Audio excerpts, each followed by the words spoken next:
Добрый день всем! Сегодня хочу предложить одну очень интересную программу, которая будет интересна в первую очередь тем людям, кто дает свой телефон либо планшет маленьким деткам, которые, например, смотрят видео на YouTube.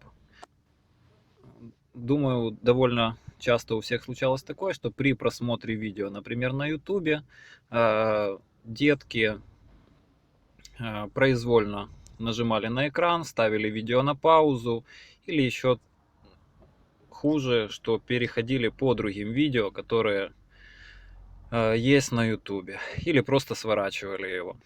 Для того, чтобы этого избежать, есть программа, которая висит в статус-баре. Вот она у меня TouchLock. И она призвана блокировать сенсорный экран и кнопки меню «Домой» и «Назад», для того, чтобы ребенок, даже держа телефон или планшет в руках, мог дальше продолжать смотреть видео. Найти ее довольно просто на Play Market.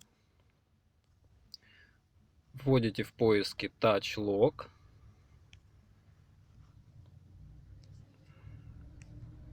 И устанавливаете.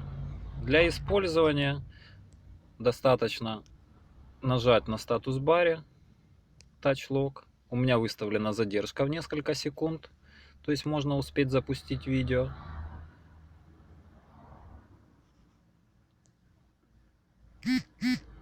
Вот сейчас сенсорный экран заблокирован. Любые мои действия, то ли на кнопках, то ли на кнопках «Домой», «Назад», «Меню», не приводят ни к чему. То есть видео продолжает дальше воспроизводиться. Для отключения достаточно 2 раза кликнуть на полупрозрачную кнопку. Все, дальше мы можем нажимать полностью все кнопки.